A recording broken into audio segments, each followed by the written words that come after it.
Hey everybody, this is Rob with Treehouse Recovery, and today I'm here to teach you about boundaries. Now, this video will be beneficial for anybody. If you're a person and you have any kind of relationships, this information will be valuable.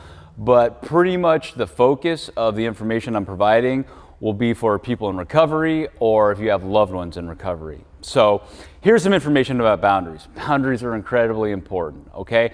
When I am setting boundaries, I'm honoring myself and I'm honoring the people around me. When I'm setting boundaries, I'm teaching people how to maintain a relationship with me, and I'm teaching people about my limits. Now, let's use the metaphorical doors to really get into some boundaries. Imagine that this door is your line of safety, and it separates you from unhealthy people, situations, or anything that compromises who you are. Now, for strong ego boundaries, you can see that the doorknob is on the inside. That means you control and dictate the door, all right? You get to deny access to anybody who you deem unsafe. When you have strong ego boundaries, you will not let hypersensitive or unregulated emotions influence your decisions. Therefore, you will trust your judgment and have autonomy when you interact with the people around you. This means that you're really taking time to honor yourself, that you acknowledge the fact that you have worth, value, and you're practicing self-love. You don't need external validation from anyone around you to feel good about yourself. Next, we have weak ego boundaries. In this example, you can see the doorknob is no longer on the inside, it's on the outside. This means you no longer get to control or dictate the terms of your line of safety. So people will be able to come and go as they please, and you will not be able to really express your emotional state. Pretty much what this means is you will be able to be used. Because you can be hurt or manipulated, you will no longer have the ability to trust the people around you. This can affect all your relationships. You may be suspicious of everyone around you, even people that want to help you. This will oftentimes lead to feelings of less than, or also feeling inferior to the people around you. This will then be internalized and create toxic shame. This will create a cycle where somebody will have to resort back to addictive and compulsive behaviors, maybe even active addiction, to cope with those feelings of shame. And it'll further reinforce any kind of weak ego boundaries that have already been set in place. Finally, we get to broken ego boundaries. Now, this is a very dangerous situation to be in.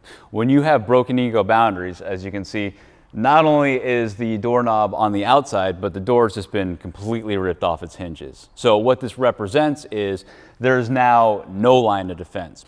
In this state, you won't be able to trust yourself or the people around you. Anyone can walk right in. This will leave you in a constant state of confusion. The people around you will be able to get a reaction from you, and you won't have the ability to say no. With no sense of empowerment, you will be in a constant state of stress and feel helpless. Your evaluation of what's safe or dangerous will oftentimes be incorrect, and that will lead to a constant state of fear. Now that we have a general understanding of boundaries, let's talk about some tips on setting boundaries. The first part of setting a boundary is to acknowledge that I trust and I love myself. I have an understanding of the receiving party, and I know the best way of communicating to them. When setting boundaries, it's important to hold yourself and the people around you to this new standard of healthy interaction. If you set a boundary, but you do not hold people accountable to these boundaries, you're sending a very poor message. People might think, this person's word means nothing, or I have the ability to manipulate them. If you're a parent or a loved one of somebody who has the disease of addiction, make sure that you stand as a united front. Discuss and set boundaries together.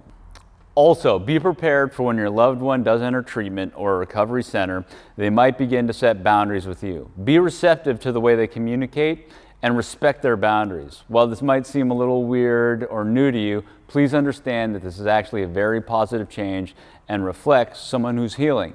This has been Rob with Treehouse Recovery. Thank you for joining me today. I hope you guys learned a lot. If you'd like to learn more about boundaries, a dear friend of mine, Vecchi, he made a very personal video about boundaries set by his mom while he was in his active addiction. You could check that out right in here. If you like this video, please be sure to like, subscribe, comment, just reach out to us. We love to hear from you. This has been Rob with Treehouse Recovery, and I'll see you guys next time.